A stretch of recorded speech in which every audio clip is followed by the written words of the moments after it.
இறைவனில் கலந்திடுவோம். இதயத்தில் இருப்பவரே இறை குலமாய் வருவோம். இறை பலியினில் இணைந்திடுவோம். இறைவனில் கலந்திடுவோம். இதயத்தில் இருப்பவரே இறை குலமாய் வருவோம். இறை மகிமைக்காக உழைப்போம்.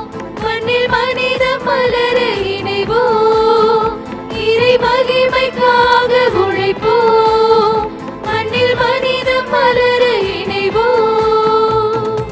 இறைவன் வார்த்தையில் இல்லம் அமைத்திட இயேசு வழியில் செல்வோம்.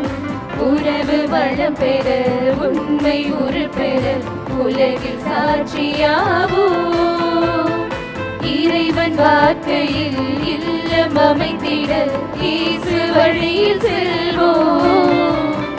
உறவு வளம் பெற உண்மை உரு பெற உலகில் சாட்சியாவோம். கல்வாரி பலியின் நினைவே எம் வாழ்வில் வசந்தம் வருமே. கல்வாரி பலியின் நினைவே எம் வாழ்வில் வசந்தம் வருமே. இறை மகிமைக்காக உழைப்போம். மண்ணில் மனிதம் மலர இணைவோம். இறை மகிமைக்காக உழைப்போம். மண்ணில் மனிதம் மலர இணைவோம். இறை பலியினில் இணைந்திடுவோம். இறைவனில் கலந்திடுவோம். இதயத்தில் இருப்பவரே இறை குலமாய் வருவோம். இயேசுவில் பிரியமான சகோதர சகோதரிகளே, புனித ஜெபமாலை அன்னைக்கு 272ஆம் ஆண்டு பெருவிழாவின் 8வது நாளில் அன்னைக்கு நன்றி செலுத்த நன்றி உணர்வுகளோடு நாம் கூடி வந்திருக்கிறோம்.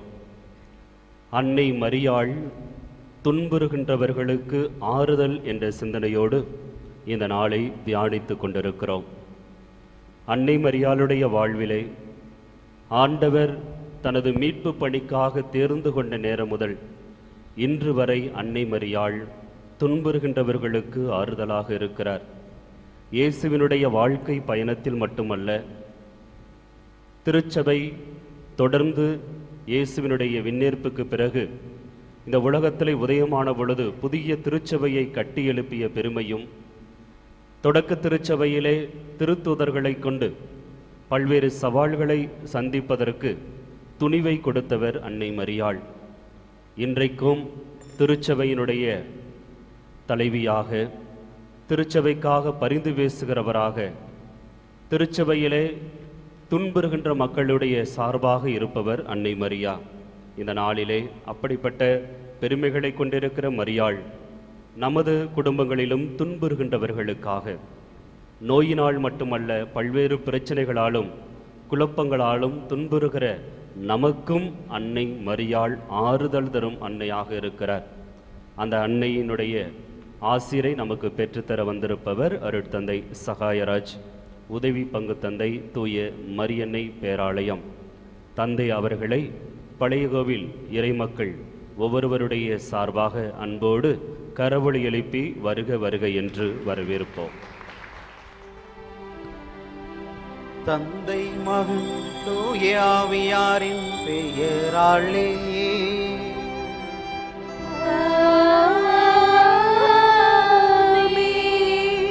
நம் ஆண்டவராகிய இயேசு கிறிஸ்துவின் அருளும் கடவுளின் அன்பும் தூய நல்லாவியின் தோழமை உங்கள் அனைவரோடும் இருப்பதாக.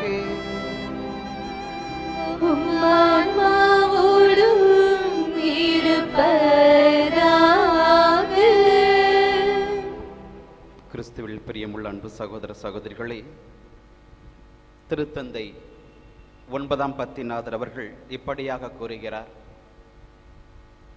ஜெபமாலை அணைந்த ஒரு படையினரை எனக்கு கொடுங்கள், இந்த உலகினை நான் வென்று காட்டுவேன் என்று கூறுகிறார். ஆம் அன்புக்குரியவர்களே, ஜெபமாலையானது இறைவன் நமக்கு அருளி செய்திருக்கக்கூடிய உன்னதமான கொடை. இதை வெறுமனே மனதினால் மட்டும் நாம் எண்ணாது மனக்கண்களில் இருந்து அந்த இறைவனை நாம் காண்பதற்கு இந்த ஜெபமாலை, அந்த ஜெபமாலையின் அன்னையும் நமக்கு உதவியாக இருக்கிறார்கள். நமது பங்கின் பாதுகாவலியாக இருந்து நம்மை வழிநடத்தி கொண்டிருக்கக்கூடிய அந்த அன்னைக்கு இன்றைய நாளிலே நாம் நன்றியின் பலியாக இந்த பலியினை ஒப்புக் கொடுத்து மன்றாட இருக்கிறோம். நாம் திருவிழா எடுத்து கொண்டாடி கொண்டிருக்கக்கூடிய இந்த நல்ல நாட்களிலே அந்த அன்னையினுடைய அருளும் அன்பும் அரவணைப்பும் நாம் ஒவ்வொருவருக்கும் நிறைவாக முழுமையாக கிடைக்க இந்த பலியிலே தொடர்ந்து மன்றாடுவோம். அன்பு சகோதரமே, இத்தூய மறை உண்மைகளை கொண்டாட நாம் தகுதி பெறும் பொருட்டு அதற்கு தடையாக இருக்கக்கூடிய நமது குற்றங்களையும் குறைகளையும் ஏற்றுக்கொள்வோம். எல்லாம் வல்ல இறைவனிடமும் சகோதர சகோதரிகளே, உங்களிடமும் நான் பாவியை ஏற்றுக்கொள்கின்றேன். ஏனெனில் என் சிந்தனையாலும் சொல்லாலும் செயலாலும் கடமையில் தவறியதாலும் பாவங்கள் பல செய்தேன். என் பாவமே, என் பாவமே, என் பெரும் பாவமே. ஆகையால் எப்பொழுதும் கண்ணியான புனித மரியாவையும் வானதூதர் புனிதர் அனைவரையும் சகோதர சகோதரிகளே உங்களையும் நம் இறைவனாகிய ஆண்டவரிடம் எனக்காக வேண்டிக் கொள்ள மன்றாடுகிறேன். எல்லாம் வல்ல இறைவன் நம்மீது இரக்கம் வைத்து நம் பாவங்களை மன்னித்து நம்மை நிலை வாழ்வுக்கு அழைத்துச் செல்வாராக. ஆமென்.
கடவுளுக்கு மாற்றி உண்டாகுக. உலகினிலே நல் மனத்தோருக்கு அமைதியும் உண்டாகுக. புகழ்கின்றோம் யாவும் வாழ்த்துகின்றோம் இறைவனே. உமக்கு ஆராதனை புரிந்து உம்மை மாற்றிப்படுத்துகின்றோம் யாம். உமது மேலான மாற்றியின் பொருட்டு உமக்கு நன்றி கூறுகின்றோம். ஆண்டவராகிய இறைவனே, இணையில்லாத விண்ணரசே, ஆற்றல் அனைத்தும் கொண்டு இலங்கும் வல்ல தந்தை இறைவனே, ஒரே மகனாக உதித்த ஆண்டவர் இயேசு கிறிஸ்து இறைவனே. ஆண்டவராகிய இறைவனே, இறைவனின் திரு செம்மறியே, தந்தையினின்று என்றென்றுமாக உதித்த இறைவன் மகனே நீ. உலகின் பாவம் போக்குபவரே, நீரம் மீது இறங்குவீர்.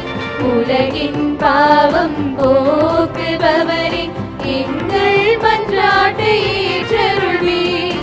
தந்தையின் வல பக்கம் வீற்றிருப்பவரே, நீரம் மீது இறங்குவீர். ஏனெனில் இயேசு கிறிஸ்துவே, நீர் ஒருவரே தூயவர், நீர் ஒருவரே ஆண்டவர், நீர் ஒருவரே உன்னதர். தூய ஆவியாரோடு தந்தை இறைவனின் ஆட்சியில் இருப்பவர் நீர். ஆ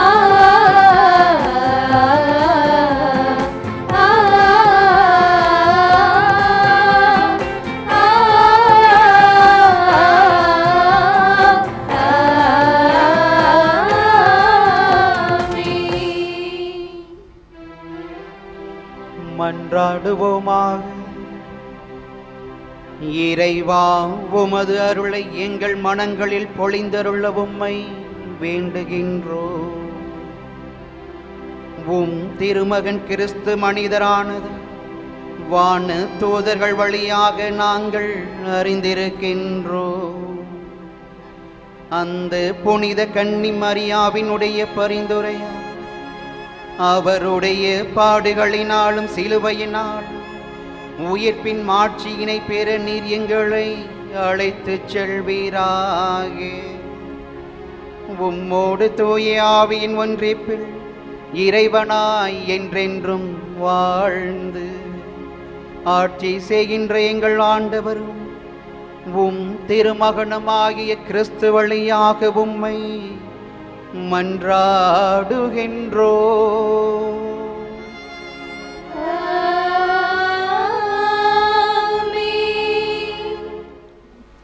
ஆபிரகாம் பெற்ற அதே ஆசியில் நம்பிக்கை கொள்வோரும் பங்கு பெறுவர். திருத்தூதர் பவுல் கலாத்தியருக்கு எழுதிய திருமுகத்திலிருந்து வாசகம். அதிகாரம் 3, இறை திருவசனங்கள் 7 முதல் 17 வரை. சகோதர சகோதரிகளே, நம்பிக்கை கொண்டு வாழ்பவர்களே, ஆபிரகாமின் மக்கள் என்பதை அறிந்து கொள்ளுங்கள். நம்பிக்கை கொள்ளும் பிற இனத்தாரையும் கடவுள் தமக்கு ஏற்புடையவராக்குவார் என்பதை முன் அறிந்துதான் மறைநூல் உன் வழியாக மக்களினங்கள் அனைத்தும் ஆசி பெறும் என்னும் நற்செய்தியை ஆபிரகாமுக்கு முன்னுரைத்தது. ஆகவே நம்பிக்கை கொண்ட ஆபிரகாம் பெற்ற அதே ஆசியில் நம்பிக்கை கொள்வோரும் பங்கு பெறுவர். திருச்சட்டம் சார்ந்த செயல்களையே நம்பி இருப்பவர்கள் சாபத்துக்கு ஆளானவர்கள். ஏனெனில் திருச்சட்டத்தின் வார்த்தைகளை எல்லாம் கடைபிடித்து நடவாதோர் சபிக்கப்படட்டும் என்று எழுதியுள்ளது. சட்டம் சார்ந்த செயல்களால் எவரும் கடவுள் முன்னிலையில் ஏற்புடையவர் ஆவதில்லை என்பதும் தெளிவு. ஏனெனில் நேர்மையுடையோர் தம் நம்பிக்கையால் வாழ்வடைவர். திருச்சட்டம் நம்பிக்கையை அடிப்படையாய் கொண்டது அல்ல, மாறாக சட்டம் சார்ந்தவற்றை கடைபிடிப்போர் அவற்றால் வாழ்வு பெறுவர் என்று எழுதியுள்ளது. மரத்தில் தொங்கவிடப்பட்டோர் சபிக்கப்பட்டோர் என்று எழுதியுள்ளவாறு நமக்காக கிறிஸ்து சாபத்துக்கு உள்ளாகி நம்மை சட்டத்தின் சாபத்தினின்று மீட்டு கொண்டார். ஆபிரகாமுக்கு கிடைத்த ஆசி இயேசு கிறிஸ்துவின் வழியாய் பிற இனத்தாருக்கு கிடைக்கவும் வாக்களிக்கப்பட்ட தூய ஆவியை நாம் நம்பிக்கையின் வழியாய் பெற்றுக்கொள்ளவுமே இவ்வாறு செய்தார். இது ஆண்டவர் வழங்கும் அருள்வாக்கு. இறைவனுக்கு நன்றி. அனைவரும் சொல்வோம். ஆண்டவர் ஆண்டவர் தமது உடன்படிக்கையை என்றும் நினைவில் கொள்கின்றார். ஆண்டவர் தமது உடன்படிக்கையை என்றும் நினைவில் கொள்கின்றார்.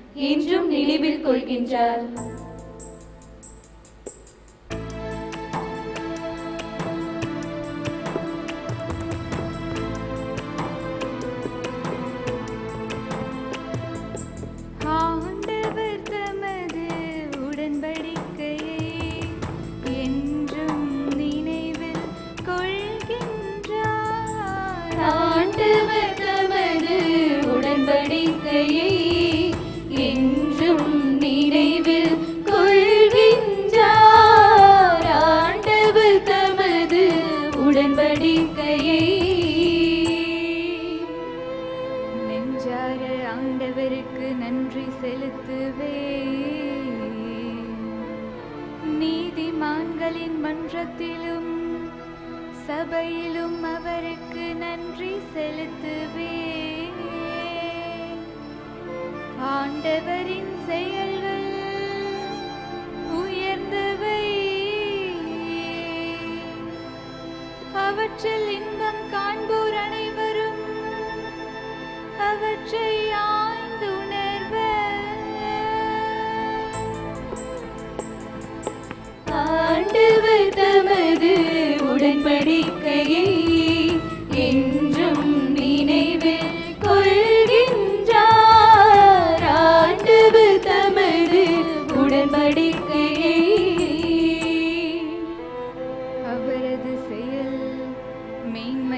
நான்கும் மிக்கது. அவரது நீதி என்றென்றும் நிலைத்துள்ளது. அவர் தம் செயல்கள் வியப்புக்குரியவை. ஆண்டவர் தம் உடன்படிக்கையை என்றும் நினைவில் கொள்கின்றார். ஆண்டவர் தமது உடன்படிக்கையை என்றும் நினைவில் கொள்கின்றார். ஆண்டவர் தமது உடன்படிக்கையை என்றும் நினைவில் கொள்கின்றார். ஆண்டவர் தமது உடன்படிக்கையை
ஆண்டவர் உங்களோடு இருப்பாராக. உம் ஆன்மாவோடும் இருப்பாராக. லூக்கா எழுதிய தூய நற்செய்தியிலிருந்து வாசகம். ஆண்டவரே மாட்சி உமக்கே.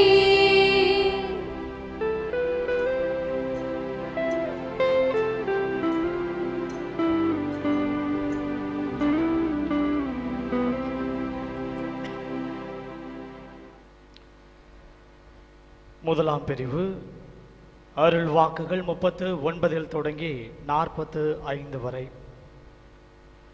அக்காலத்தில் மரியா புறப்பட்டு யூதேய மலைநாட்டில் உள்ள ஓர் ஊருக்கு விரைந்து சென்றார். அவர் செக்கரியாவின் வீட்டை அடைந்து எலிசபெத்தை வாழ்த்தினார். மரியாவின் வாழ்த்தை எலிசபெத்து கேட்ட பொழுது அவர் வயிற்றிலிருந்த குழந்தை மகிழ்ச்சியால் துள்ளிற்று. எலிசபெத்து தூய ஆவியால் முற்றிலும் ஆட்கொள்ளப்பட்டார். அப்போது அவர் உரத்த குரலில், பெண்களுக்குள் நீர் ஆசி பெற்றவர், உம் வயிற்றில் வளரும் குழந்தையும் ஆசி பெற்றதே. என் ஆண்டவரின் தாய் என்னிடம் வர நான் யார்? உம் வாழ்த்துரை என் காதில் விழுந்ததும் என் வயிற்றினுள்ளே குழந்தை பேறு வகையால் துள்ளிற்று. ஆண்டவர் உமக்கு சொன்னவை நிறைவேறும் என்று நம்பிய நீர் பேறு பெற்றவர் என்றார். ஆண்டவரின் அருள்வாக்கு. கிறிஸ்துவே உமக்கு புகழ்.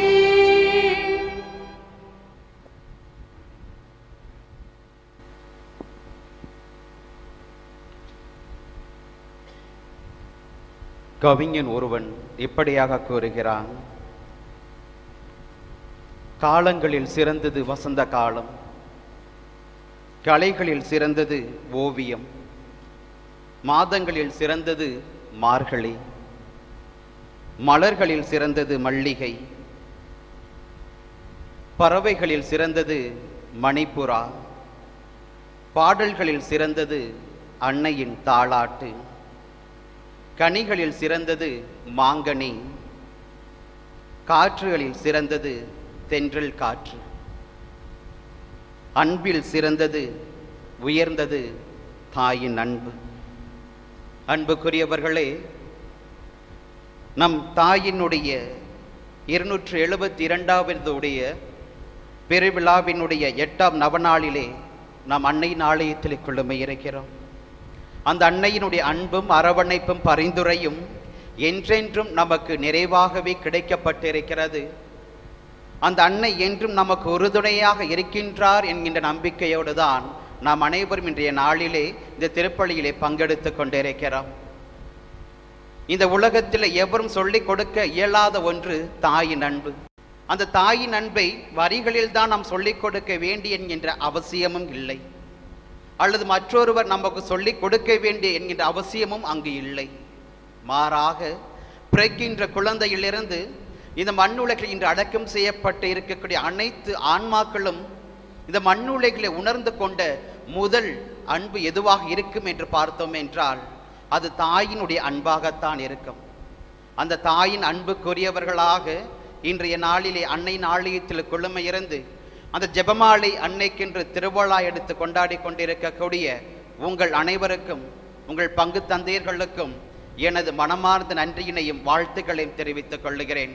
அந்த அன்னையுடைய தொடர் பரிந்துரையில் என்றும் இந்த இறை சமூகம் நல்வழியில் நடத்தப்பட்டு நிறைவான ஆசீர்வாதங்களை பெற்றுக்கொள்ள வேண்டும் என்கின்ற அதே ஆவலோடு நானும் உங்களுக்காக என்றும் இறைவனிடத்தில் ஜெபிக்கிறேன், மன்றாடுகிறேன்.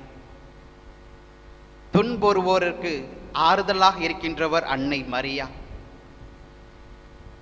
இந்த தலைப்பினை கேட்டவுடனே எனது மனதில் தோன்றிய இன்னொரு சிந்தனை, அப்படி என்றால் மகிழோடு இருப்பவர்களுக்கு யார்தான் ஆறுதலாக இருக்க முடியும்?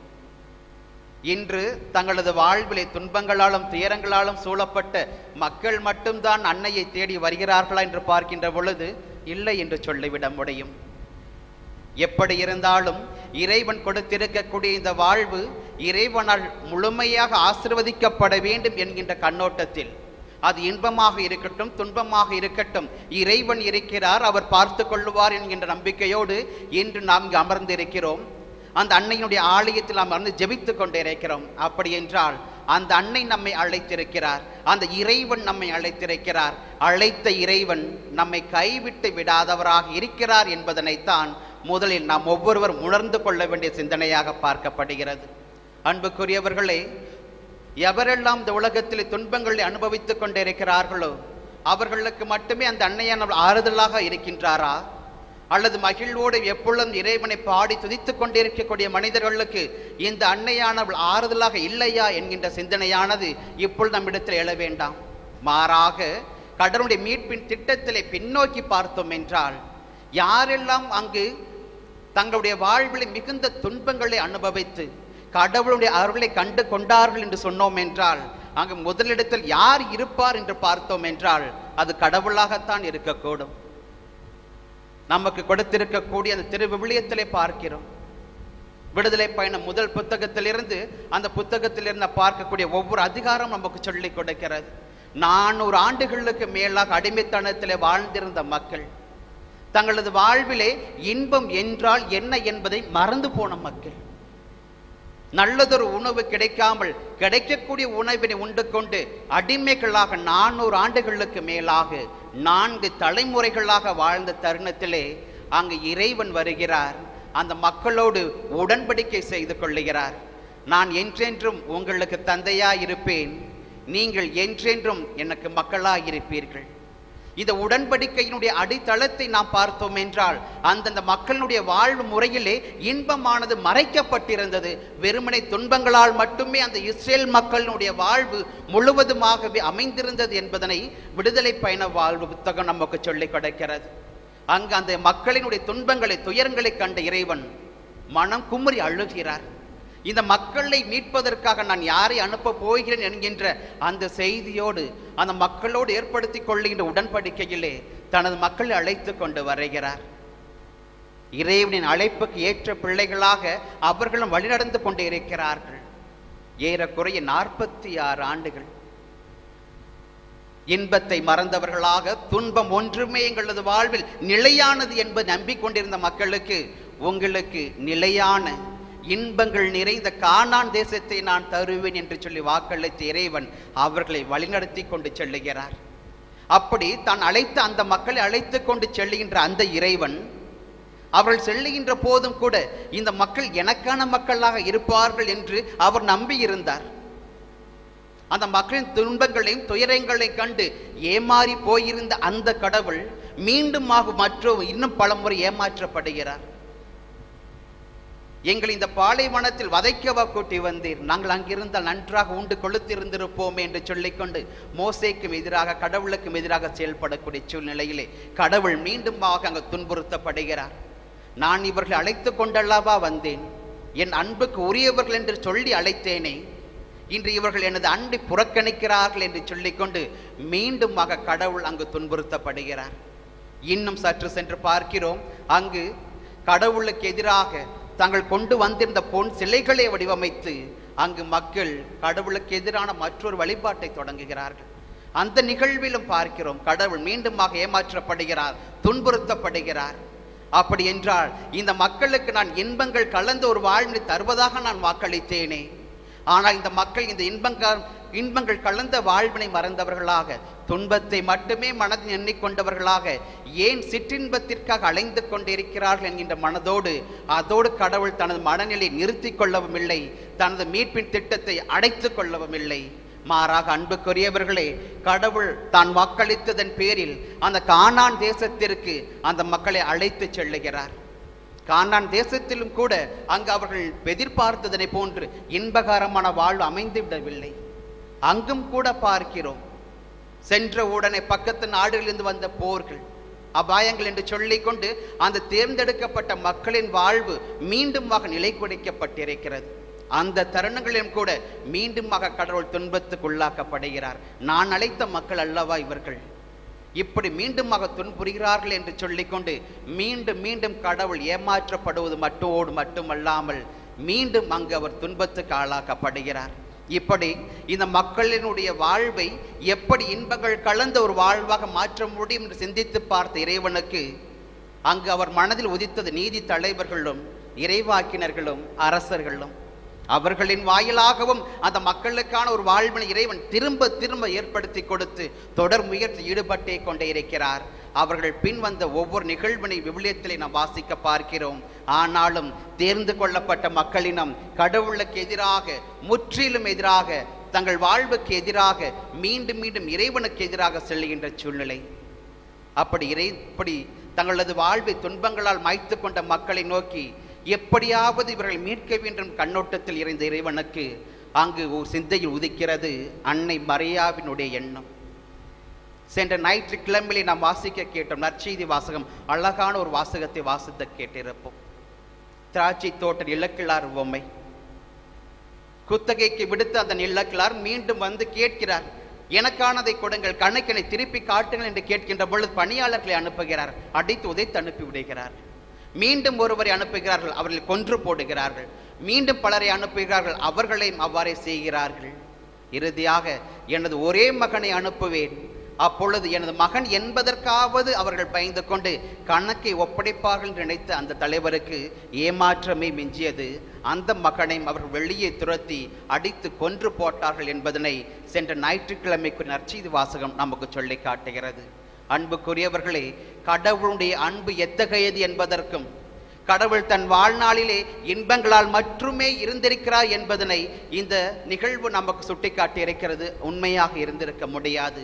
மாறாக எப்பொழுது அந்த மனித இனத்தின் மீது அவர் உடன்படிக்கை செய்து கொண்டாரோ அந்த தருணத்திலிருந்து கடவுளால் தேர்ந்து கொள்ளப்பட்ட மக்களினம் மட்டுமல்ல, தேர்ந்தெடுத்த கடவுளும் கூட துன்பத்திற்கு ஆளாக்கப்பட்டிருக்கிறார் தான் தேர்ந்தெடுத்த மக்களாலே என்பதனையும் இங்கு நாம் உணர்ந்து கொள்ள வேண்டிய கட்டாயத்தில் இருக்கிறோம். இங்கு நாம் பார்க்கிறோம், இறுதியாக தான் தேர்ந்தெடுத்து இந்த உலகிற்கு அனுப்ப போகிற அந்த மகனை அன்னை மரியாவின் வழியாக இறைவன் மீண்டுமாக அனுப்புகிறார். நான் ஏற்கனவே இவர்களை நோக்கி பல நீதி தலைவர்களையும் இறைவாக்கினர்களையும் அரசர்களையும் அனுப்பியிருந்தாலும் இப்பொழுது இறுதியாக எனது ஒரே மகனை நான் அனுப்புகிறேன்.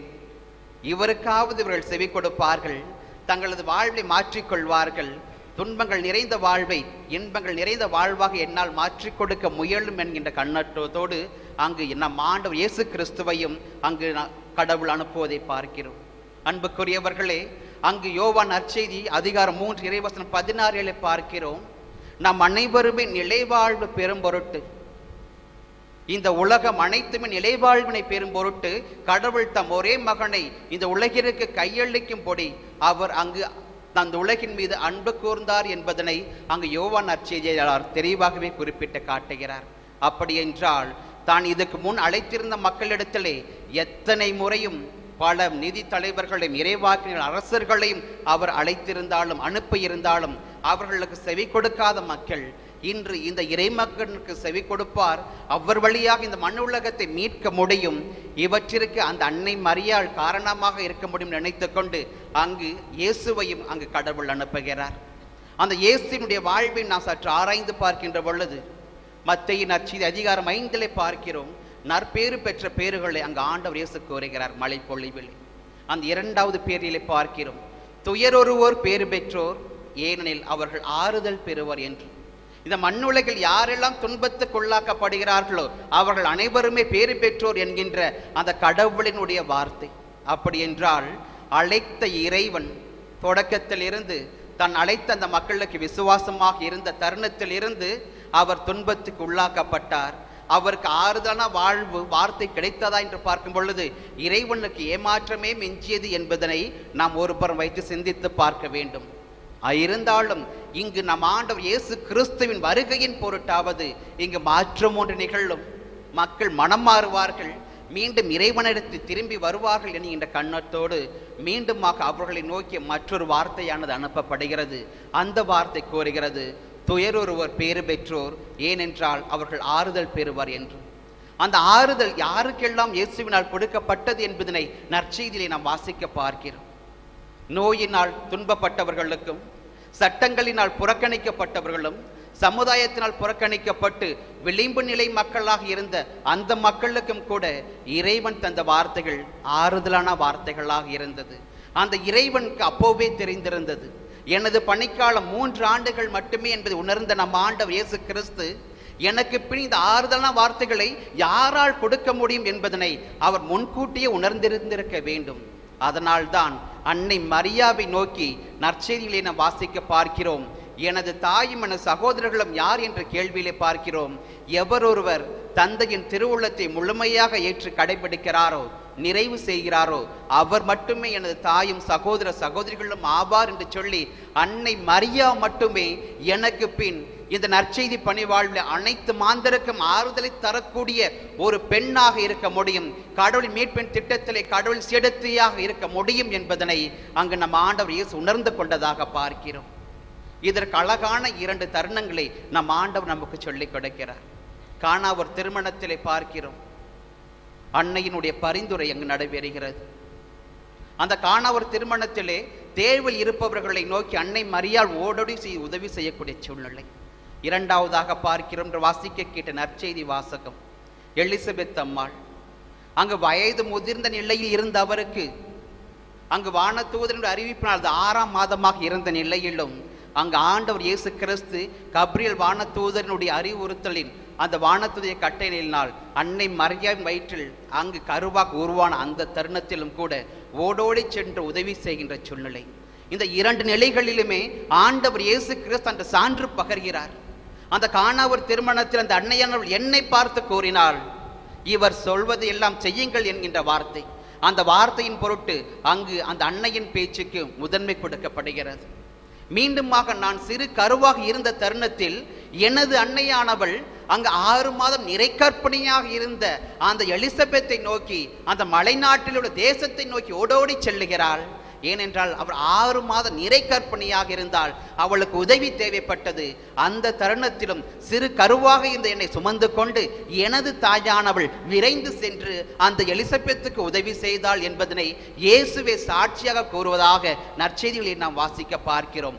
இந்த 2 நிகழ்வுகளின் அடிப்படையில் இருந்து பார்க்கின்ற பொழுது இந்த மண்ணுலக மாந்தர்களுக்கு எனக்கு பின் வருகின்ற அனைவருக்குமே இந்த அன்னையானவள் மட்டுமே ஆறுதல் தருகின்றவராக இருக்க முடியும் என்று சொல்லி அந்த அன்னையை சிலுவையில் தொங்கிக் கொண்டிருந்த அந்த நேரத்திலும் கூட இதோவும் தாய் என்று சொல்லி யோவானிடத்தில் ஒப்புக் கொடுக்கின்ற நிகழ்வினையும் நாம் பார்க்கிறோம். ஆம் அன்புக்குரியவர்களே, பொதுவாக நாம் சமூகத்தில் பார்த்திருக்கக்கூடிய நிகழ்வு, அங்கு பெற்றோர்கள் தனக்கு பின் வரக்கூடிய வாரிசை நியமனம் செய்யக்கூடிய சூழ்நிலை. ஆனால் இங்கு மகன் தன்னுடைய தாயையே தனக்கு பின் வரக்கூடிய வாரிசாக அங்கு நியமனம் செய்கிறார். ஏனென்றால் இந்த தாயானவள், இந்த தாயானவளுடைய பரிந்து பேசுதல், இந்த தாயானவளுடைய உதவி செய்கின்ற மனப்பான்மை அனைத்து மாந்தர்களுக்கும் உரிய ஒன்றாக இருக்கிறது என்பதனை இயேசு தனது பணி வாழ்விலே முதன்மையான பணியாக உணர்ந்து கொண்டிருந்தார் என்பதனையும் அன்னையினுடைய வாழ்வு நமக்கு தெளிவாகவே சொல்லிக் கொடுக்கிறது. அன்புக்குரியவர்களே, நம் ஆண்டவர் இயேசு கிறிஸ்து சிலுவையிலை வெறுமனே தன் உடலில் தான் சுமந்து சென்றார். ஆனால் அன்னை மரியாவோ அந்த சிலுவையினை தனது உள்ளத்தில் இருந்து சுமந்து சென்றார். ஆதலால் தான் அவராலும் செய்ய முடிந்தது, சொல்லவும் முடிந்தது, என்னை நோக்கி எனது மகன் எனக்கான இந்த பணியினை எனக்கு விட்டு சென்றிருக்கிறார் என்று சொல்லிக்கொண்டு அதன் அடிப்படையிலே அந்த அன்னையின் பெயரிலே இன்று ஒவ்வொரு நாளும் பல்வேறு இடங்களில் பல்வேறு தேவாலயங்களில் அன்னையின் பேரில் நடைபெறக்கூடிய பல்வேறு அதிசயங்களை நம் கண்கள் கண்டுணர்ந்திருக்கின்றன.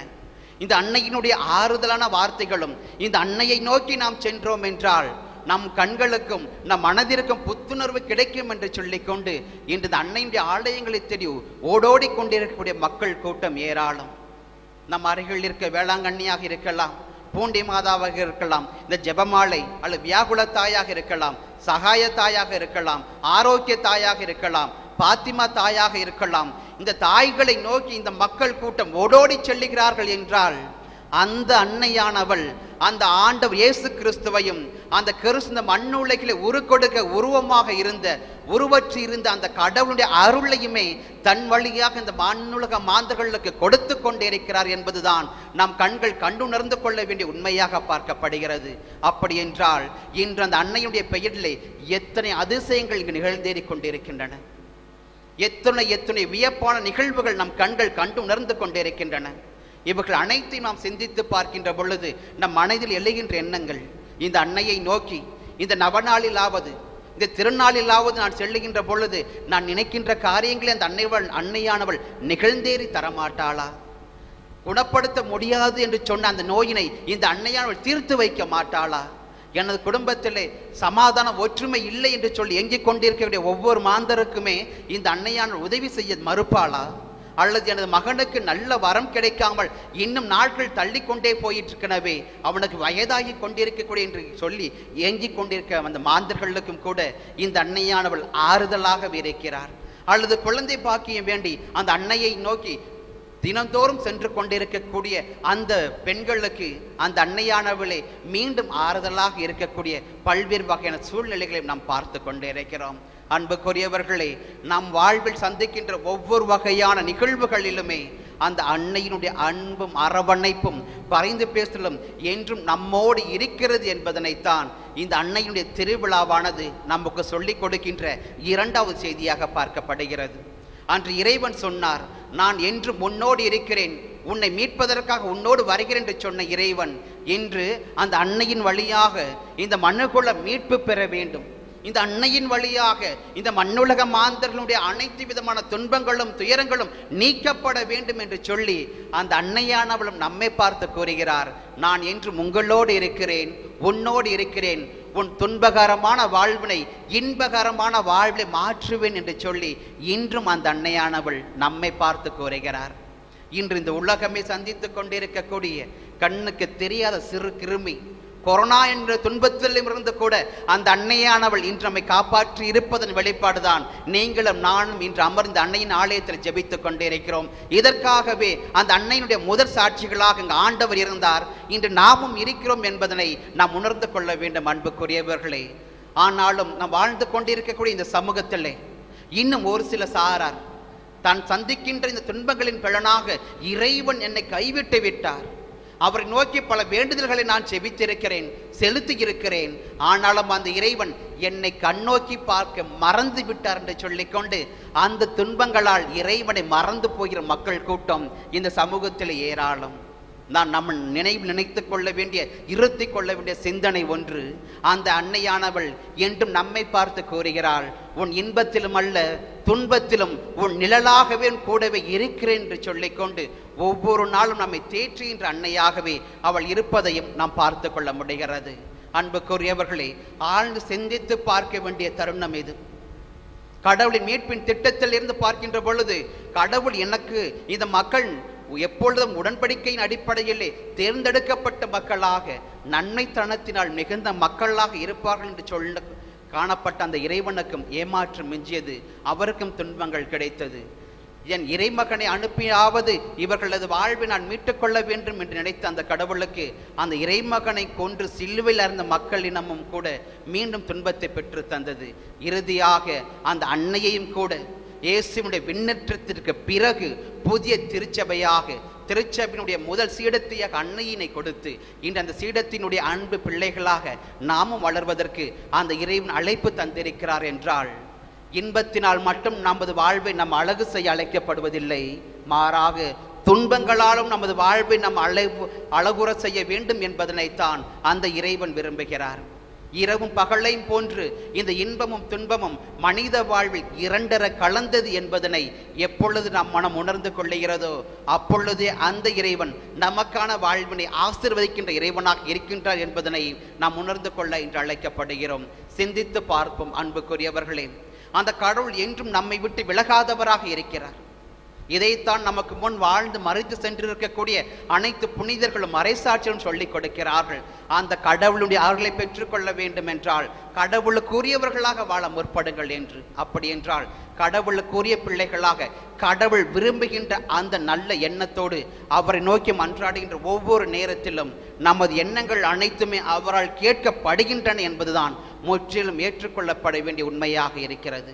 இந்த தருணத்திலும் சிந்தித்து பார்க்கின்ற பொழுது பல மனிதர்களின் வாழ்வு துன்பங்களால் மட்டுமே சூழப்பட்டு இருக்கிறது என்று சொன்னால் அதை நாம் ஏற்றுக்கொள்ளவே இயலாது.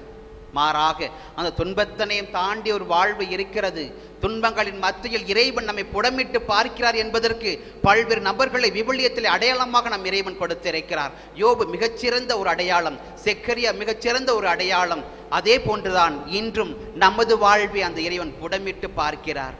அந்த துன்பங்களின் மத்தியில் இறைவனின் மீது கொண்டிருக்கக்கூடிய நம்பிக்கை, அந்த துன்பங்களின் மத்தியில் அன்னையை நோக்கி நாம் வருகின்றோமா இல்லையா என்கின்ற அந்த அன்னையின் மீது கொண்டிருக்கக்கூடிய நம்பிக்கை எப்படிப்பட்ட நம்பிக்கையாக இருக்கிறது என்பதனை இன்று நாம் அலசி சிந்தித்து பார்க்க அழைக்கப்பட்டிருக்கிறோம். இந்த கேள்வியை மனதில் இருத்தியவர்களாக தொடர்ந்து சிந்தித்து பார்ப்போம். துன்பங்கள் மட்டுமே நமது வாழ்வை தீர்மானம் செய்து விடுவதல்ல, துன்பத்தை தாண்டிய ஒருவர் இருக்கிறார். அவர் துன்பத்தின் மத்தியில் இருந்து நம்மை காக்கின்ற இறைவனாக இருக்கிறார். அந்த இறைவனின் அருள் நம் அன்னையின் வழியாக அவளின் தொடர்ந்து பரிந்துரையின் பேரில் நமக்கு என்றும் கிடைத்து கொண்டிருக்கிறது என்பதனை எப்பொழுது நாம் உணர்ந்து கொள்ளுகிறோமோ அப்பொழுது அந்த துன்பங்கள் அனைத்து மறைந்து ஓடுகின்றன, இன்பங்கள் மட்டுமே நமது வாழ்வில் காண கிடைக்கின்றன. இத்தகைய நற்பலன்களை, இத்தகைய நல்ல புதிய செயல்களை நம் கண்கள் கண்டுணர நமது அன்னையை நோக்கி தொடர்ந்து மன்றாடுவோம். எனது வாழ்க்கை துன்பங்களால் மட்டுமல்ல, இன்பங்களாலும் நிறைந்திருக்கிறது. இந்த துன்பங்களை தாண்டி நான் செல்லுகின்ற பொழுது அங்கு இறைவன் இருக்கிறார், அன்னை இருக்கிறாள் என்கின்ற அந்த நல்ல மனப்பான்மை தான் இன்று நமதாக்கப்பட வேண்டும். அந்த அழைப்பினை பெற்றுக்கொண்டவர்களாக தொடர்ந்து இந்த திருப்பலிகளை ஜெபிப்போம்.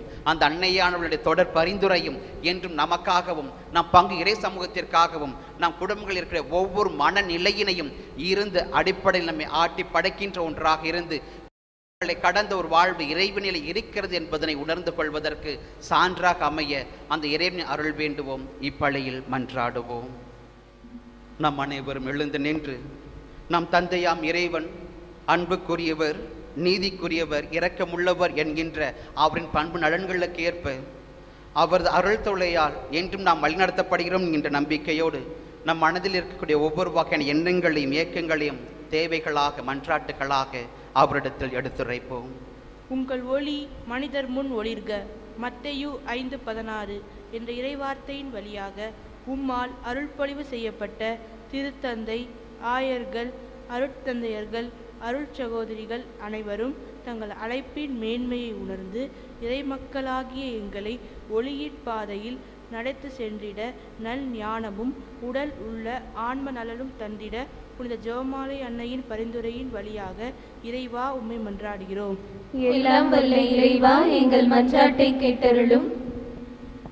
அறுவடை மிகுதி, வேலையாட்களோ குறைவு. ஆகையால் தேவையான வேலையாட்களை தமது அறுவடைக்கு அனுப்பும்படி அறுவடையின் உரிமையாளரிடம் வேண்டுங்கள். மத்தேயு 9:38 என்ற வார்த்தை வழியாக எமது பங்கில் இறையழைத்தல் பெருகிடவும் இளைஞர் இளம்பெண்கள் நல்லொழுக்கத்தின் பாதையில் நடந்து நற்செய்தி பணிவாழ்வில் சீடர்களாக திகழ்ந்திட புனித ஜெபமாலை அன்னையின் பரிந்துரை வழியாக இறைவா உம்மை மன்றாடுகிறோம். எல்லாம் வல்ல இறைவா, எங்கள் மன்றாட்டை கேட்டருளும். பிறர் உங்களுக்கு என்ன செய்ய வேண்டும் என்று விரும்புகிறீர்களோ அதையே நீங்களும் அவர்களுக்கு செய்யுங்கள். லூக்கா 6:31 என்ற இறைவார்த்தை வழியாக எதிர்பார்ப்பு ஒன்றையே எண்ணமாக கொள்ளாமல் நீர் விரும்பும் எளிமையான வாழ்வினை எமதாக்கி கொண்டு பிறரோடு பகிர்ந்து வாழ்ந்திட புனித ஜெபமாலை அன்னையின் பரிந்துரை வழியாக இறைவா உம்மை மன்றாடுகிறோம். எல்லாம் வல்ல இறைவா, எங்கள் மன்றாட்டை கேட்டருளும். என் வாழ்வின் ஒவ்வொரு கட்டமும் உமது கையில் உள்ளது. திருப்பாடல் 31:15 என்ற இறைவார்த்தை வழியாக இயற்கையை அழித்து இன்பம் தேடும் மனிதர்கள் மனம் மாறிடவும் தொற்று நோயின் தாக்கம் நீங்கிடவும் உம்மில் நம்பிக்கை கொண்டு மன நிம்மதியோடு நாங்கள் வாழ்ந்திடவும் புனித ஜெபமாலை அன்னையின் பரிந்துரை வழியாக இறைவா உம்மை மன்றாடுகிறோம். எல்லாம் வல்ல இறைவா, எங்கள் மன்றாட்டை கேட்டருளும். நமது தனிப்பட்ட தேவைகளுக்காக மௌனமாக இறைவனை நோக்கி மன்றாடுவோம்.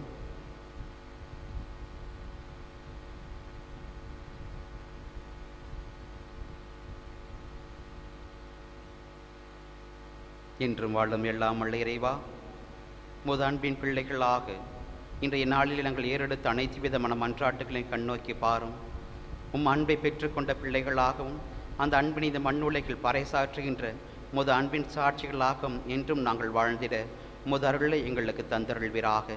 எங்கள் ஆண்டவராகிய கிறிஸ்து வழியாக உம்மை மன்றாடுகிறோம். ஆமென்.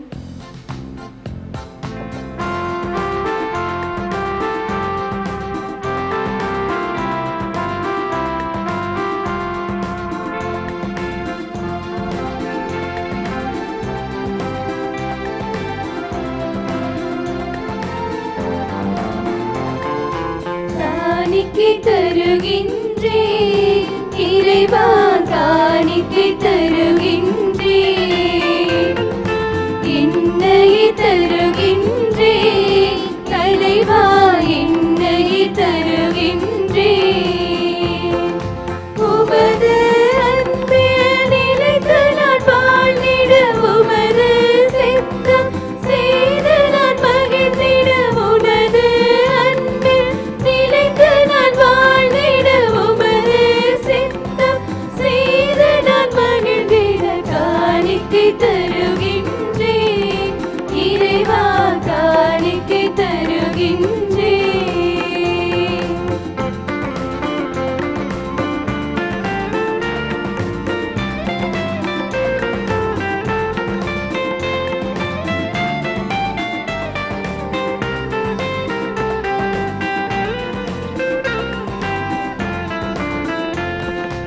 அப்பத்தில் நான் இன்று கலந்திடவே உன்னுடனாய் உயிராய் வாழ்ந்திடவே.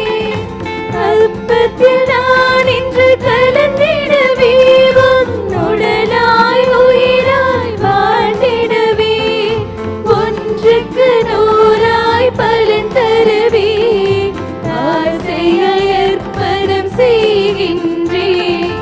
ஒன்றுக்கு நூறாய் பலன் தருவே ஆசையாய் அர்ப்பணம் செய்கின்றேன்.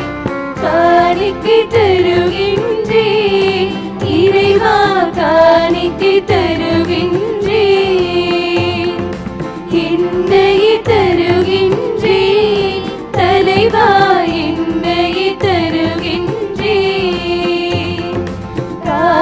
காணிக்கை தருகின்றேன் இறைவா காணிக்கை தருகின்றேன் என்னையே தருகின்றேன் தலைவா என்னையே தருகின்றேன்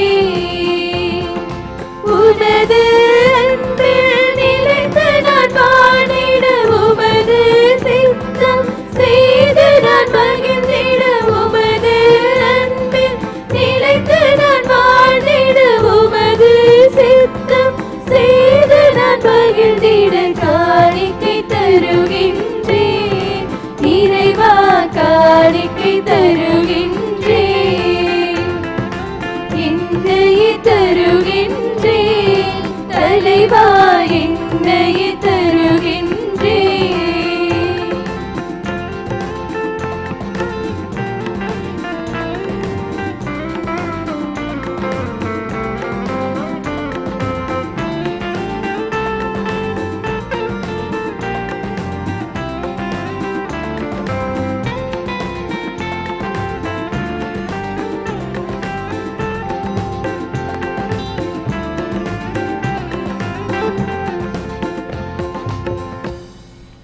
அன்புமிக்க சகோதர சகோதரிகளை நாம் அனைவரும் ஒன்றாக இணைந்து ஒப்புக்கொடுக்கின்ற திருப்பலி எல்லாம் வல்ல தந்தையாம் இறைவனுக்கு ஏற்றதாகும்படி மன்றாடுங்கள். ஆண்டவர் தமது பெயரின் புகழ்ச்சிக்காகவும் மாட்சிக்காகவும் நமது நன்மைக்காகவும் புனித திரு அவை அனைத்தின் நலனுக்காகவும் உமது கையிலிருந்து இப்பலியை ஏற்றுக்கொள்வாராக. இறைவா, நாங்கள் உமக்கு ஒப்புக்கொடுக்கும் இக்காணிக்கைகளுக்கு ஏற்றவர்களாக எங்களை மாற்றியருள உம்மை வேண்டுகின்றோம். ஒரே திருமகனின் மறை நிகழ்வுகளை நினைவு கூறுவதன் வழியா அவருடைய வாக்குறுதிகளுக்கு தகுதி உடையோர் ஆவோமா. என்றென்றும் வாழ்ந்து ஆட்சி செய்கின்ற அவர் வழியாக உம்மை மன்றாடுகின்றோ.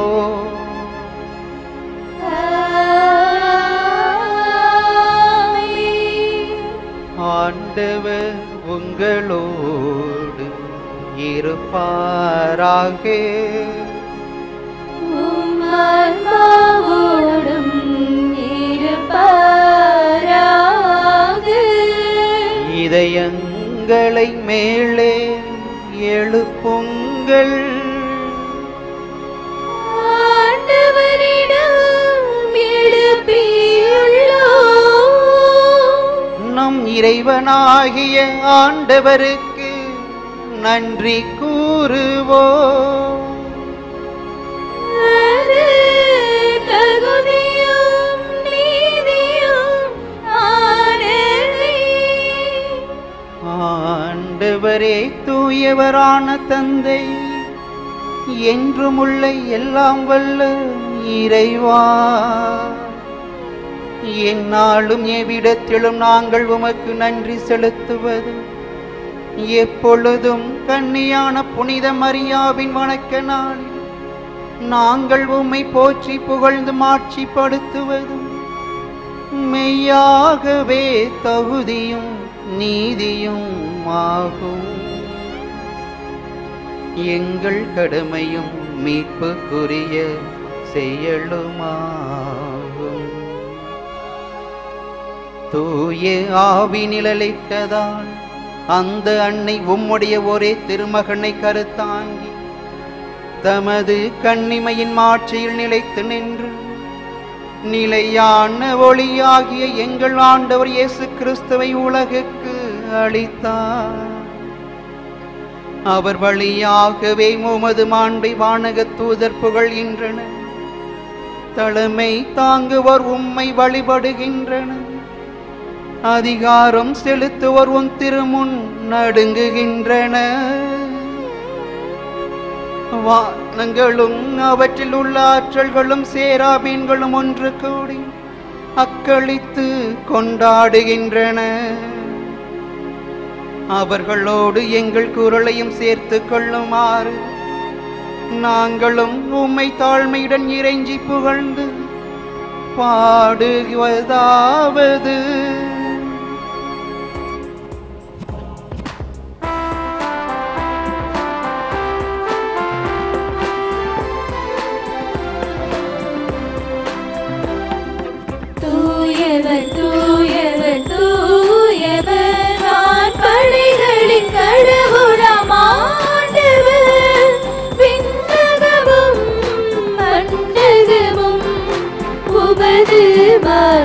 ஆசியால் நிறைந்துள்ளன.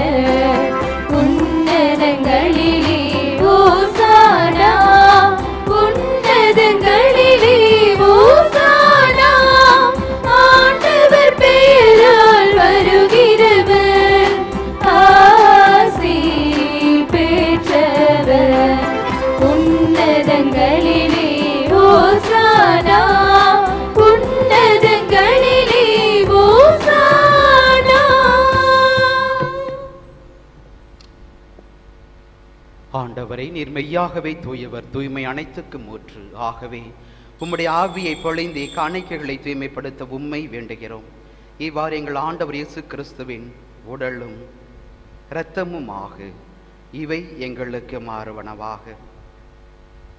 அவர் பாடுபட உளம் கனிந்து தம்மை கையளித்த போது அப்பத்தினை எடுத்து நன்றி செலுத்தி ஆசி வழங்கி அதை பிட்டு தம் சீடர்களுக்கு கொடுத்து அவர் கூறியதாவது: அனைவரும் இதிலிருந்து பெற்று உண்ணுங்கள், ஏனெனில் இது உங்களுக்காக கையளிக்கப்படும் என் உடல்.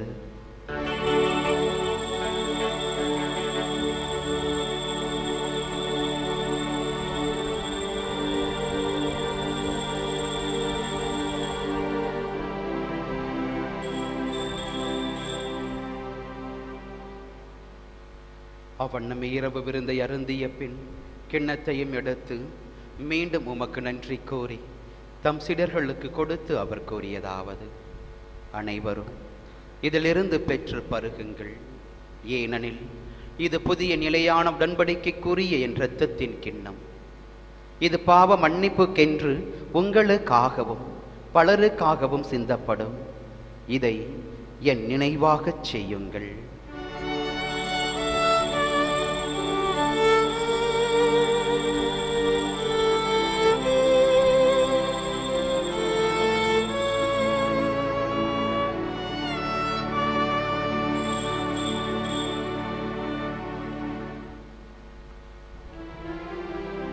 நம்பிக்கையின் மறை பொருள்.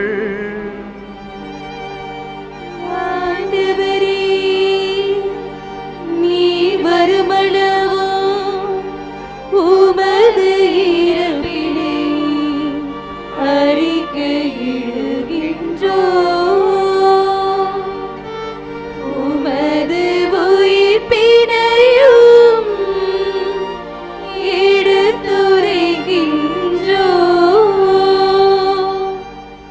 ஆண்டவரை, நாங்கள் கிறிஸ்துவின் இறப்பினையும் உயிர்ப்பினையும் நினைவு கூர்ந்து வாழ்வு தரும் அப்பத்தை மீட்பளிக்கும் கிண்ணத்தையும் ஒப்புக் கொடுக்கின்றோம்.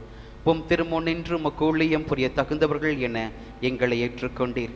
எனவே உமக்கு நன்றி செலுத்துகின்றோம். கிறிஸ்துவின் உடலிலும் இரத்தத்திலும் பங்கு கொள்ளும் எங்களை தூய ஆவியர் ஒன்று சேர்க்க வேண்டும் என உம்மை தாழ்மையுடன் மன்றாடுகிறோம். ஆண்டவரே, உலகெங்கும் பரவியிருக்கும் ஒரு திரு அவையை நினைவு கூர்ந்தருளும். எங்கள் திருத்தந்தை பிரான்சிஸ், எங்கள் மறைமாவட்ட அப்போஸ்தலிக்க பரிபாலகர் தேவதாஸ் அம்புரோஸ், எல்லா திருநிலையினராகிய அனைவரோடும் உமது திரு அவை அன்பில் நிறைவு பெற செய்தருளும்.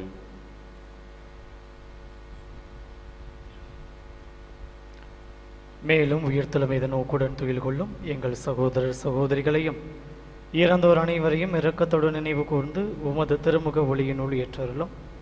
எங்கள் அனைவர் மீதும் இரக்கமாயிரும். கடவுளின் கன்னித்தாயான புனித மரியா, அவருடைய கணவரான புனித யோசேப்பு, புனித திருத்தூதர்கள், இவ்வுலகில் உமக்கு உகந்தவராயிருந்தோர் ஆகிய புனிதர் அனைவருடனும் நாங்கள் நிலை வாழ்வில் பங்கு கொள்ளும் தகுதி பெற்று உம் திருமகன் இயேசு கிறிஸ்து வழியாக உம்மை புகழ்ந்தேத்தும் வரமருள உம்மை மன்றாடுகின்றோம்.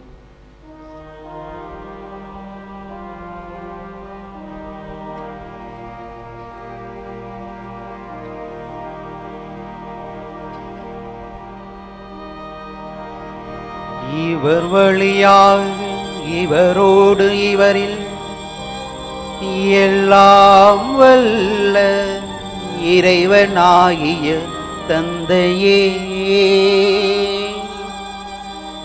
தூய ஆவியாரின் ஒன்றிப்பில் எல்லா புகழும் மாட்சியும் என்றென்றும் உமக்கு உரியதே.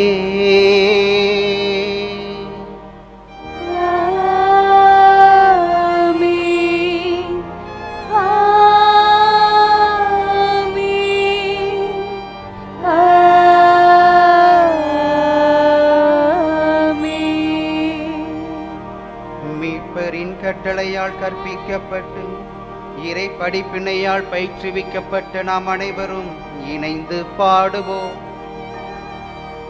விண்ணுலகில் இருக்கிற எங்கள் தந்தையே, உமது பெயர் தூயது என போற்றப் பெறுக. உமது ஆட்சி வருக. உமது திருவுளம் விண்ணுலகில் நிறைவேறுவது போல மண்ணுலகிலும் நிறைவேறுக. எங்கள் அன்றாட உணவை இன்று எங்களுக்கு தாரும். எங்களுக்கு எதிராக குற்றம் செய்வோரை நாங்கள் மன்னிப்பது போல எங்கள் குற்றங்களை மன்னியும். எங்களை சோதனைக்கு உட்படுத்தாதேயும். தீமையிலிருந்து எங்களை விடுவித்தருளும். ஆண்டவரே, தீமை அனைத்திலும் இருந்து எங்களை விடுவித்து எங்கள் வாழ்நாளில் நீர் தருகின்ற அமைதியை கனிவுடன் அருள உம்மை மன்றாடுகின்றோ. உமது இரக்கத்தின் உதவியா நாங்கள் பாவத்தில் இருந்து எப்பொழுதும் விடுதலை பெற்று யாதொரு கலக்கமுமின்றி நலமாயிருப்போமா. நாங்கள் எதிர்நோக்கி இருக்கும் பேரின்பத்திற்காகவும் எம் மீட்பராகிய இயேசு கிறிஸ்துவின் வருகைக்காகவும் காத்திருக்கின்றோ.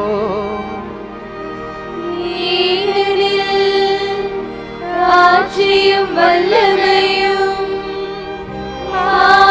ஆட்சியும் என்றென்றும் உமதே. ஆண்டவர் இயேசு கிறிஸ்துவே, அமைதியை உங்களுக்கு விட்டுச் செல்லுகிறேன். இந்த உலகம் தர முடியாத அமைதியை நான் உங்களுக்கு தருகிறேன் என்றும் திருத்தூதர்களுக்கு மொழிந்தீரேன். எங்களுடைய குற்றங்களையும் குறைகளையும் பாவங்களையும் பாராமல் உமது திருவுளத்திற்கேற்ப உமது திரு அவையின் நம்பிக்கையை மட்டுமே நிறைவாக கண்ணோக்கி பார்த்து எங்களுக்கு அமைதியையும் ஒற்றுமையையும் சமாதானத்தையும் தந்தருள்வீராக. என்றென்றும் வாழ்ந்து ஆட்சி செய்கின்றவர் நீரே. ஆமென். ஆண்டவருடைய அமைதி உங்கள் அனைவரோடும் இருப்பதாக. உம் ஆன்மாவோடும் இருப்பதாக. ஒருவருக்கொருவர் நம் ஆண்டவர் தருகின்ற அமைதியை பகிர்ந்து கொள்வோம்.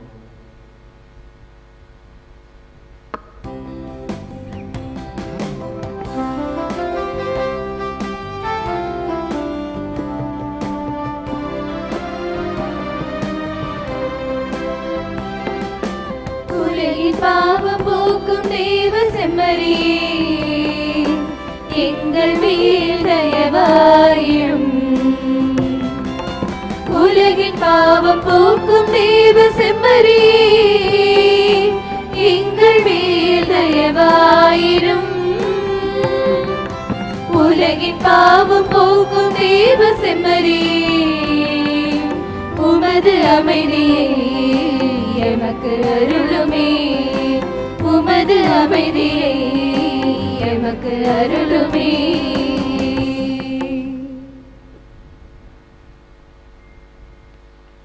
இதோ இறைவனின் செம்மறி, இவரே உலகின் பாவங்களை போக்குகின்ற நம் ஆண்டவராகிய இயேசு கிறிஸ்து.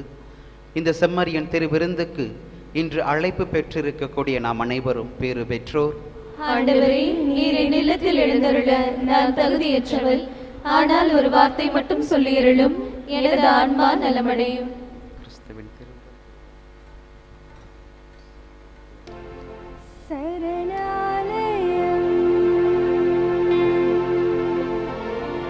சரணாலயம்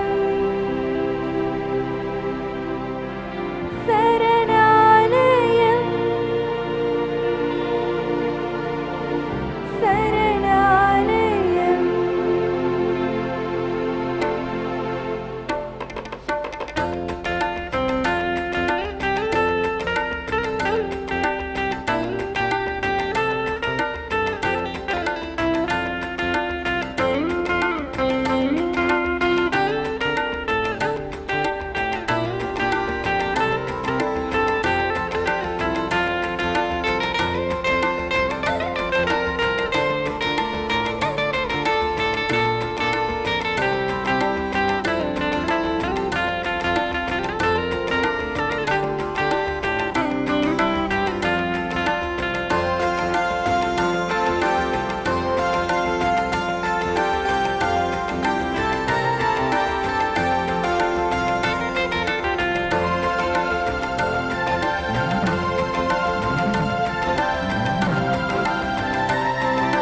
அன்னைக்கு 272ஆம் ஆண்டு பெருவிழாவினுடைய 8வது நாளில் அன்னை மரியாள் துன்புறுகின்ற நமக்கு ஆறுதல் தருபவராக இருக்கிறார் என்ற சிந்தனையிலே தியானித்திருக்கிறோம், ஜெபித்திருக்கிறோம். இன்றைய நாளில் நமக்கு இந்த கல்வாரி பலியை நிறைவேற்றியவர் அருட்தந்தை சகாயராஜ் அவர்கள். 2 ஆண்டுகளுக்கு முன்னால் திருத்தொண்டராக நமது பங்குக்கு வருகை தந்து அன்பிய குடும்பங்களுக்கு சென்று அன்பியங்களை உற்சாகப்படுத்துகிற பணிகளையும் செய்திருக்கிறார். இன்றைய மறையுறை பகுதியை ஆழமாக கவனித்திருந்தால் மீட்பு வரலாற்றில், விவிலிய வரலாற்றிலே கடவுள்தான் துன்புறும் கடவுளாக இருந்திருக்கிறார். இன்றைக்கு நாம் துன்புறும் மக்கள் ஆறுதல் தேடுகிறவர் மரியா என்று சிந்திக்கிற இன்னொரு கோணத்திலே கடவுளும் துன்புறும் கடவுளாகவே விவிலிய வரலாறு நமக்கு காட்டுகிற பாடமாக இருக்கிறது என்பதையும், ஆண்டவர் இயேசுவும் துன்புறும் ஊழியனாக தான் இந்த உலகத்திற்கு வந்தார். அன்னை மரியாளும் அந்த துன்புறுகின்ற மக்களுக்காக பரிந்து பேசியவர், உடனிருந்தவர் என்ற சிந்தனைகளை மிக ஆழமான தயாரிப்புகளோடு, ஒரு நீண்ட தயாரிப்பு இருப்பதை தந்தை அவர்களுடைய மறையுரை நமக்கு ஆழமான செய்திகளை சொல்லுகிறது. தந்தை அவர்களுடைய பணியானது சிறக்கவும், அவர்கள் மேற்கொள்கிற முயற்சிகள் பெற்றவரும் இறைவன் நிறைவான உடல் உள்ள நலத்தை தந்து தொடர்ந்து அவர்களை வழிநடத்த வேண்டும் என்று வாழ்த்துவோம், ஜெபிப்போம். இன்றைய நாளிலே நமக்காக ஜெபித்து இந்த திருப்பலி ஒப்பு கொடுத்து அன்னையினுடைய பரிந்து பேசுதலை பெற்றுக் கொடுத்திருக்கிற இறைவனுடைய அருளாசிரை பெற்று தந்திருக்கக்கூடிய தந்தை அவர்களுக்கு அன்னதான கமிட்டியிலிருந்து திரு லூயிஸ் அவர்கள் தந்தை அவர்களுக்கு பொன்னாடை போர்த்தி நம்முடைய நன்றிகளை தெரிவிப்பார்கள். கரவொலி எழுப்பி நமது நன்றிகளையும் வாழ்த்துக்களையும் தெரிவிப்போம்.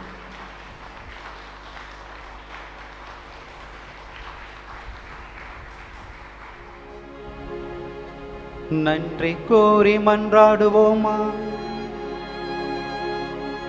ஆண்டவரே எங்கள் இறைவா, இவ்வருள் அடையாளத்தில் உம் திருமகனின் இறப்பையும் உயிர்ப்பையும் நாங்கள் அறிக்கையிடுகின்றோம்.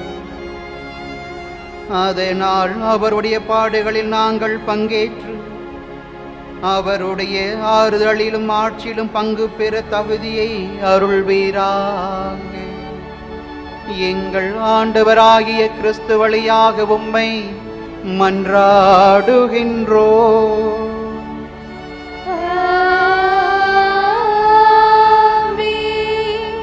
ஆண்டவர் உங்களோடு இருப்பாராக.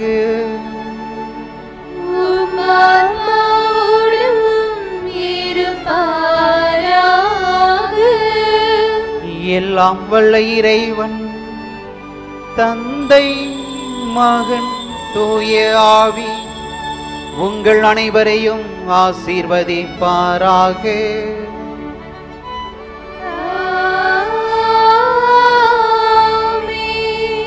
அன்னையின் ஆசீர் பெற்ற பிள்ளைகளாக வாழுவோம். சென்று வாருங்கள், கடவுள் நம்மோடு.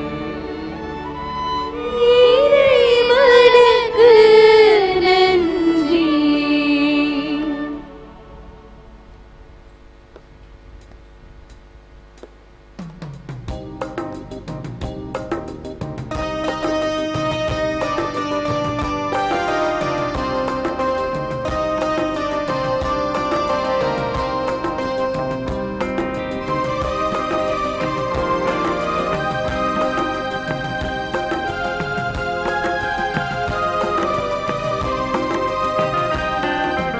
அம்மா இயேசுவின் தாயம்மா,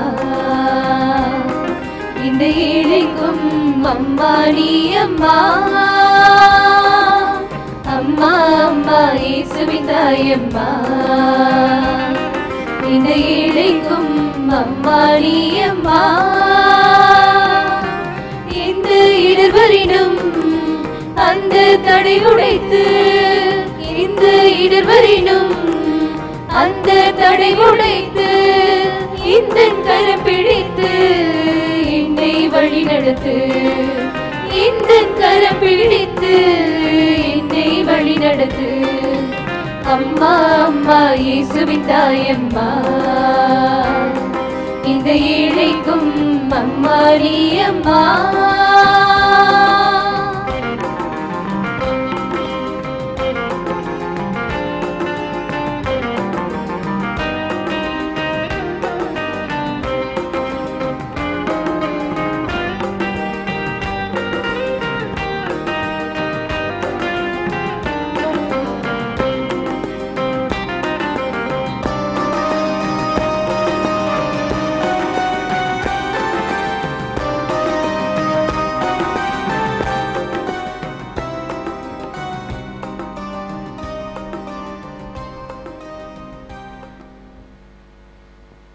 பிரியமான சகோதர சகோதரிகளை,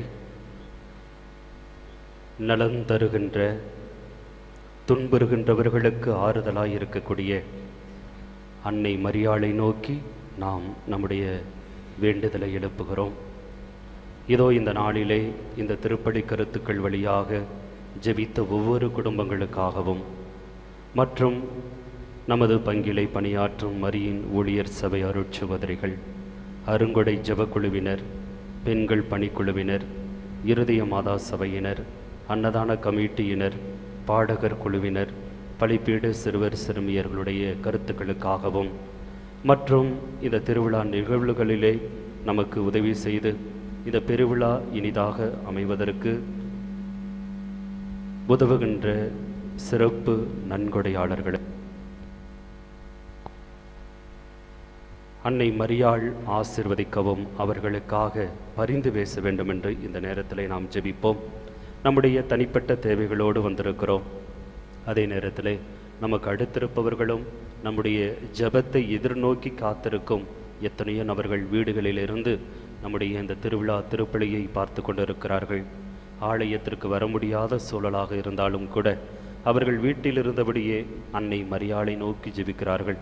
இதோ அந்த பிள்ளைகளுடைய கருத்துக்களுக்காக இந்த நேரத்தில் நாம் சிறப்பாக ஜெபித்துக் கொள்வோம். அவர்களையும் ஆண்டவர் தொட வேண்டும். அன்னை மரியாள் அவர்களுக்கு உடல் நலத்தை அருள வேண்டும். துன்புறுகின்ற ஒவ்வொரு பிள்ளைகளுக்கும் நலம் தருகிற அன்னையாக வாழ்ந்திருக்கக்கூடிய மரியா இன்றைக்கும் இந்த திருச்சபையிலே துன்புறுகிற ஒவ்வொரு பிள்ளைகளுக்கும் அவர் நலத்தை தந்து கொண்டிருக்கிறார். அந்த நலம் தரும் அன்னையை நோக்கி நமது ஜெபத்தை எழுப்புவோம். ஒரு சில மணித்துளிகள் எந்த வேண்டுதலோடு அன்னையினுடைய திருப்பாதத்திலே முழந்தாள் படையிட்டிருக்கிறோமோ அந்த எண்ணங்களை, அந்த நம்பிக்கையை மனதில் முன் கொண்டு வந்து அந்த நோக்கத்தை முன்வைத்து இப்பொழுது நாம் ஜெபிப்போம்.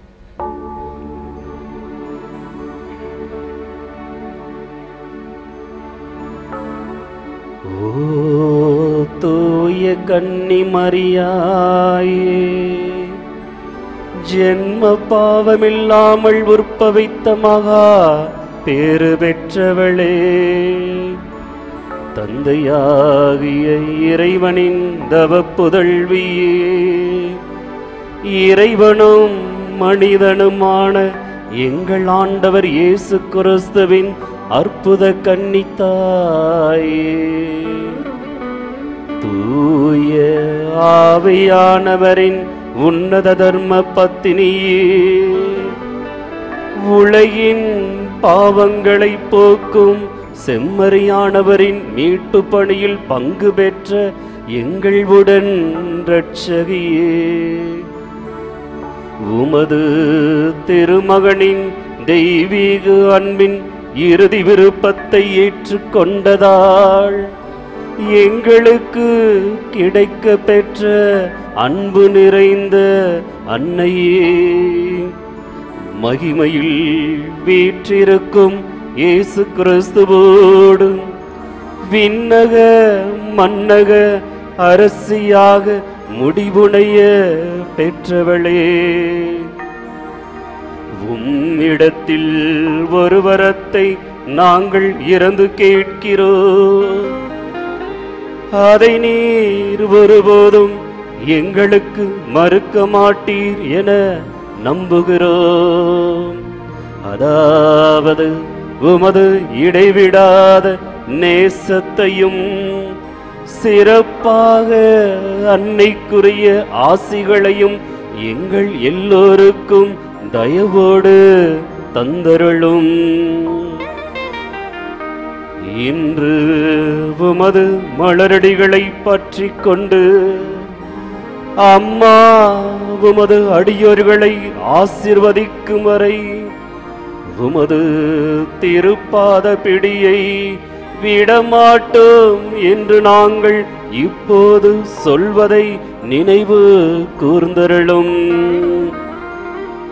நீர் ஏற்கனவே அடைந்துள்ள மகிமைகளோடு வெற்றிகளின் அரசி என்று உம்மை அழைப்பதற்கு காரணமாகிய தொன்று தொட்டு உமக்கு பாசத்தோடு சூடப்படும் வாடா மாலையாகிய ஜெபமாலையோடு நாங்கள் இன்று கெஞ்சி கேட்கும் விண்ணப்பங்களையும் ஏற்றுக்கொண்டு எங்கள் தலைமை குருவாம் இயேசு கிறிஸ்துவோடு சேர்ந்து எங்களுக்காக வானக தூயகத்தில் மன்றாடுகிறீர் என்று நாங்கள் உறுதியாக நம்புகிறோம். உலகிற்கு நிலையான சமாதானத்தையும் எங்கள் பரிசுத்த திருத்தந்தை பிரான்சிஸ்வுக்கும் திருச்சபையில் பணிபுரியும் அனைத்து ஆயர்களுக்கும் குருக்களுக்கும் கன்னியர்களுக்கும் உமது மகிமையை பரவச் செய்யும் அனைவருக்கும் சிறப்பான ஆசிகளையும் பெற்று தருவீராக. உமது திருநாமத்தை பெற்று தூய வியாகுல அன்னை ஆலயம் என்றும் தூய ஜெபமாலை அன்னை ஆலயம் என்றும் வழங்கும் இந்த பூர்வீக புனித ஆலயத்தை சேர்ந்த பங்கு மக்கள் அனைவரையும் உமது திருமுக தரிசனம் பெற கூடியிருப்பவர்களையும் உமது ஜெபமாலையை ஜெபித்து அதன் பக்தியை பரவச் செய்பவர்களையும் உமது அடைக்கலத்தில் சேர்த்தருள்வீராக.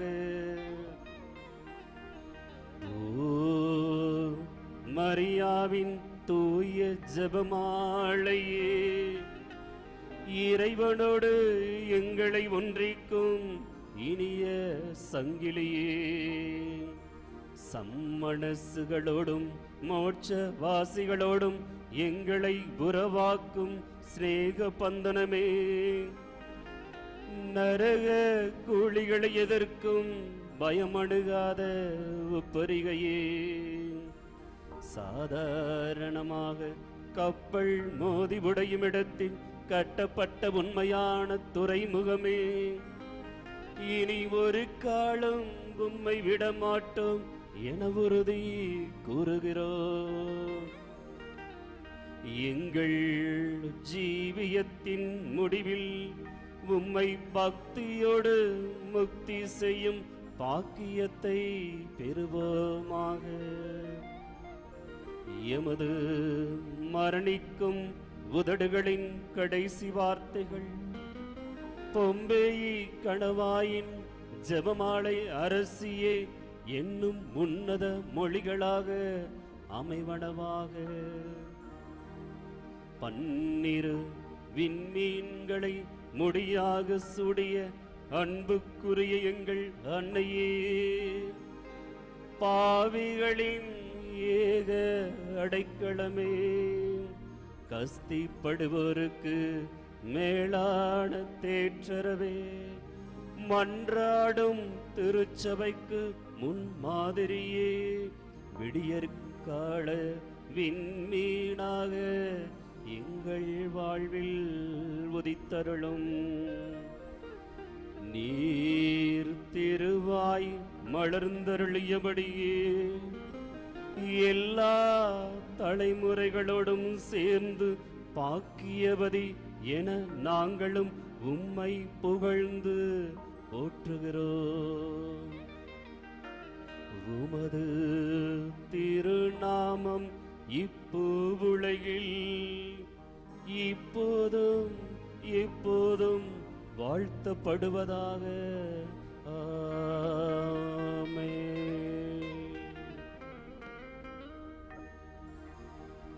அருள் நிறைந்த மரியே வாழ்க, ஆண்டவர் உம்முடனே, பெண்களுள் பேறு பெற்றாய் நீரே. உம்முடைய திருவயிற்றின் கனியுமான இயேசுவும் ஆசீர் அருள் பெற்றவர். புனித மரியாயே, இறைவனின் மாதாவே, பாவிகள் எங்களுக்காக இப்பொழுதும் எப்பொழுதும் எங்கள் இறப்பின் வேளையிலும் மன்றாட வேண்டும் அம்மா. அருள் நிறைந்த மரியே வாழ்க, ஆண்டவர் உம்முடனே, பெண்களுள் பேறு பெற்றாய் நீரே. உம்முடைய திருவயிற்றின் கனியுமான இயேசுவும் ஆசீர் அருள் பெற்றவர். புனித மரியாயே, இறைவனின் மாதாவே, பாவிகள் எங்களுக்காக இப்பொழுதும் எப்பொழுதும் எங்கள் இறப்பின் வேளையிலும் மன்றாட வேண்டும் அம்மா.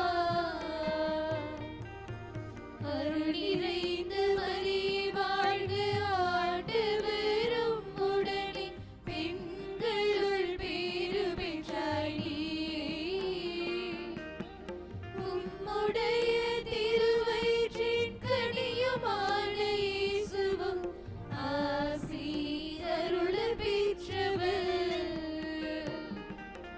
புனித மரியாயே, இறைவனின் மாதாவே, பாவிகள் எங்களுக்காக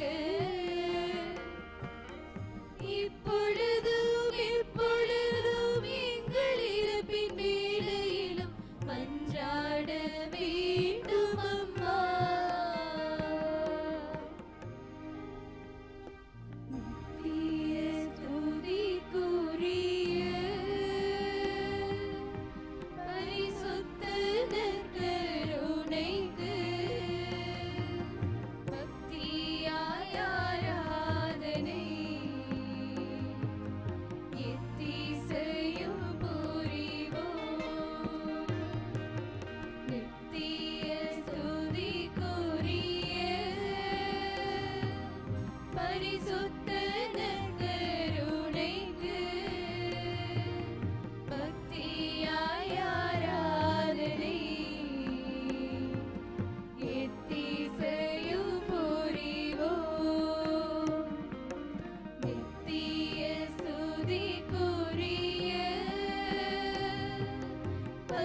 முத்தன கருணைக்கு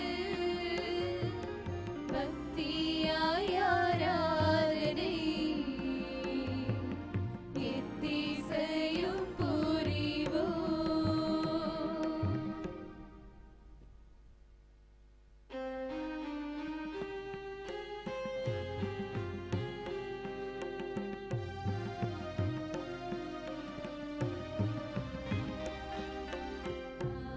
உயர்வருள் அனுமானத்தை தாழ்ந்து பணிந்து ஆராதிப்போம். பழைய நியம முறைகள் அனைத்தும் இனி மறைந்து முடிவு பெறுக. புதிய நியம முறைகள் வருக. புலன்களாலே மனிதன் இதனை அறிய இயலா. குறையை நீக்க விசுவாசத்தின் உதவி பெறுக. மாண்புயர்வருள் அனுமானத்தை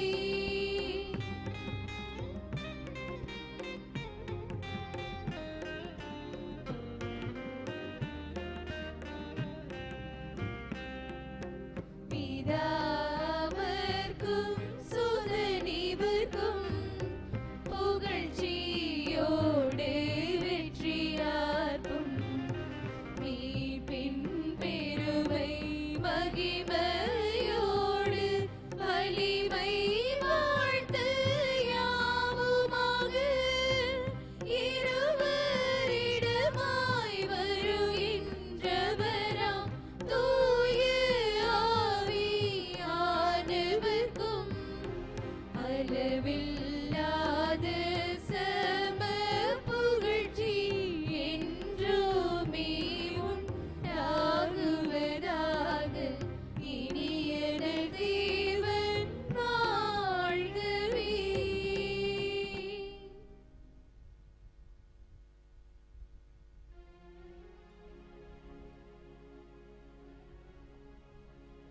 மன்றாடுவோமாக.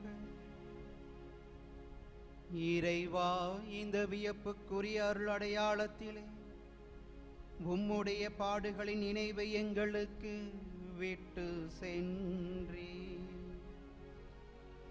உமது திருவுடல் திரு ரத்தம் இவற்றின் மறைபொருளை வணங்கும் நாங்கள்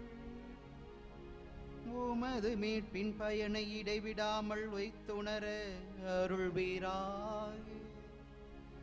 தந்தையாகிய இறைவனோடு தூய ஆவியாரின் ஒன்றிப்பில் இறைவனாய் என்றென்றும் வாழ்ந்து ஆட்சி செய்கின்ற உம்மை மன்றாடுகின்றோ.